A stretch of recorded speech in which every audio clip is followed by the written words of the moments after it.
नमः शिवाय मेरी प्यारी सखियों, कैसी हैं आप सब। आप सबके लिए तो बड़े काम शुरू हो चुके हैं। कैसे भाई, देखो अभी जन्माष्टमी निकली है, तीजा आने को है, गणपति उत्सव आएंगे और बहुत सारे ऐसे फेस्टिवल्स हैं जो लाइनअप हैं।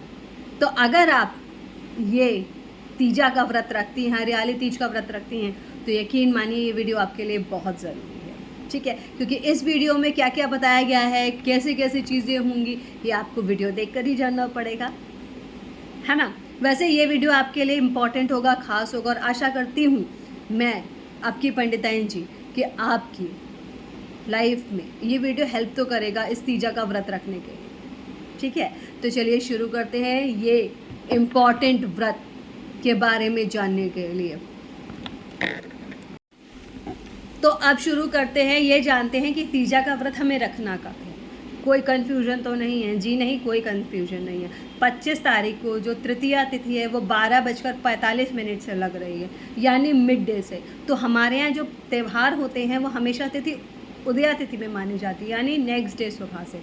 ठीक है, तो ये आपको व्रत रखना है 26 तारीख को। जी हाँ मेरी प्यारी सखियों, आपका ये व्रत 26 से शुरू होगा, ना कि 25 से। ध्यान से ये बात नोट कर लीजिएगा, इसका सही डेट है 26, ना कि 25। और आपका जो व्रत का पारायण है वो है 27 तारीख को, यानी 27 अगस्त। ठीक है, तो ये माइंड में सेट कर लो, हमारा तीजा का जो व्रत है 26 से शुरू होगा, 27 तक चलेगा, 25 को हम नहीं मानेंगे। कोई कन्फ्यूजन नहीं रखना माइंड में, ठीक है। बिकॉज हम उदया तिथि के हिसाब से चलते हैं, तो हम हर हाल में 26 को व्रत मानेंगे। तो जैसा कि जो व्रत करते हैं उनको तो पता होगा कि ये तीजा का व्रत हम करते क्यों हैं। बहुत आसान सी बात है, इसको हम जान लेते हैं। इसके पीछे की कथा क्या है। माता पार्वती ने जब भगवान भोलेनाथ को अपने पति स्वरूप में पाने के लिए व्रत किया था, ठीक है। तो ये व्रत की महत्व ये पता है कि शिवजी जैसे पति को प्राप्त करने के लिए माता पार्वती ने इस व्रत का प्रण लिया था और उन्होंने ये व्रत पूर्ण किया था। तो आज हम क्यों करते हैं, आज जो विवाहित महिलाएं हैं, स्त्रियां हैं, वो अपने पति की लंबी आयु के लिए करती हैं, और जो अनमैरिड लड़के हैं वो शिव समान पति पाने के लिए करती हैं ये व्रत। तो ये व्रत की अपना महत्व है। इसका पौराणिक महत्व मैंने आपको बताया, माता पार्वती ने किस प्रकार से कठिन परिश्रम के द्वारा इस व्रत को शुरू किया था, आप समझ गए होंगे, और कितने विपरीत परिस्थितियों में इस व्रत को रख कर पूर्ण किया था और अपने भगवान भोलेनाथ को पति स्वरूप में प्राप्त किया था। तो आज भी माताएं और बहनें अपने पति की लंबी आयु के लिए रखती हैं, और जो हमारी छोटी छोटी बहनें हैं, सखियां हैं, वो अपने मनपसंद पति को पाने के लिए करती हैं। और एक और बात, अगर आप किसी से प्यार करते हो तो आप उसको भी पति स्वरूप में पाने के लिए ये व्रत कर सकते हैं, आपके लिए काफ़ी हेल्पफुल रहेगा। आप जानते हैं तीजा की व्रत की विधि क्या है। देखो, सबसे पहले मॉर्निंग में जो व्रत का स्टार्ट हम कैसे करते हैं, नहा धो के, है ना, स्वच्छ कपड़े पहन के। और सभी लोगों से ये उम्मीद मैं ज़रूर करती हूँ कि आप जो हैं कोई भी डार्क कलर, मतलब काला, नीला, भूरा कपड़ा नहीं पहनेंगी। येलो पहन लो, रेड पहन लो, है ना, ठीक है, ग्रीन पहन लो।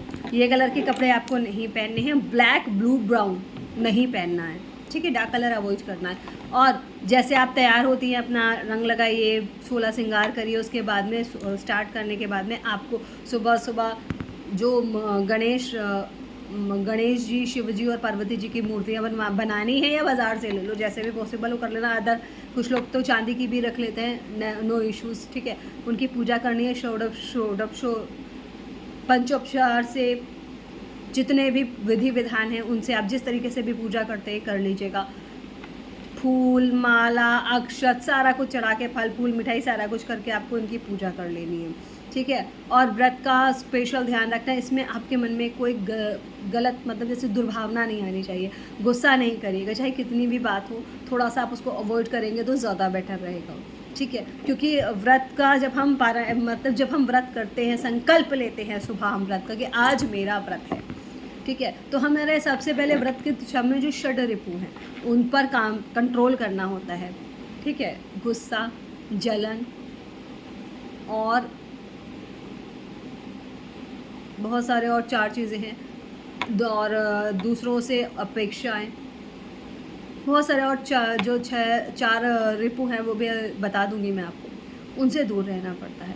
कोई कलुषित किसी के लिए कोई बुरा ख्याल नहीं लाना होता है, मन में थोड़ा मुश्किल होता है बट हाँ करना होता है। इसी तरीके से आपकी पूजा सफल होगी। अन्यथा अगर आप कितनी भी पूजा कर लो, पाठ कर लो और आप लोगों की बुराइयां कर रहे हो, मन में बुरे विचार ला रहे हो किसी के लिए, तो कुछ भी कर लो, भगवान पूजा एक्सेप्ट नहीं करेंगे। ठीक है, तो ये हो गया आपकी पूजा का विधि विधान, आपको कैसे करनी है। और मेरी प्यारी सखियों, हरतालिका तीज में मेहंदी लगा सकती है तो ज़रूर लगाइएगा, पान ज़रूर खा लीजिएगा। और सबसे इम्पॉर्टेंट बात, शिव और पार्वती को अगर आपकी मैरिड लाइफ में समस्याएं चल रही हो तो प्लीज़ सुहाग का सामान अर्पित ज़रूर करिएगा एक्स्ट्रा करके। ठीक है, और उसको सिंदूर स्पेशली अर्पित करिएगा। वो सिंदूर लेकर अगर आप अपने सिंदूर में मिला लेते हो तो आपको अखंड सौभाग्य की प्राप्ति हो जाएगी, है ना। और उसके बाद में आपको कथा ज़रूर पढ़नी है। ये नहीं कि व्रत कर लिया, कथा रे ठीक है चलता है, नहीं, बिना कथा के करे व्रत पूर्ण नहीं होता है। और उसका पारायण भी करा जाता है, ये तो आप जानते ही होंगे। और जो नहीं जानते हैं वो सीख लीजिएगा कि व्रत का पारायण हमें 27 को करना है। हमारा व्रत 27 को छूटेगा, ख़त्म पारायण होगा व्रत का। ठीक है, तो ये था पूरा वीडियो जिसमें आपको मैंने ये बताया कि आपका ये व्रत कब है, कैसे करना है, इसका फल क्या होगा, इसका पौराणिक महत्व क्या है। तो हरतालिका तीज का व्रत आपको करना है। अगर आपको ये वीडियो जानकारी अच्छी लगी हो ना मेरी प्यारी सखियों, तो वीडियो को लाइक करिएगा, चैनल को सब्सक्राइब करिएगा और शेयर करना मत भूलिएगा, ताकि ये जानकारी ज़्यादा से ज़्यादा मेरी बहनों के पास में पहुँचे। ठीक है, और आप सभी को हैप्पी हरतालिका तीज। अपना ध्यान रखिएगा, व्रत रखते हुए अपने स्वास्थ्य का विशेष ध्यान रखिएगा। अगर आपका हेल्थ नहीं अलाउ कर रही है तो प्लीज़ कुछ फलाहार कर लेना, भगवान भोलेनाथ बुरा नहीं मानेंगे। ठीक है, thank you so much, take care yourselves and बहुत अच्छे से शुभकामनाएं आप सभी को तीजा की।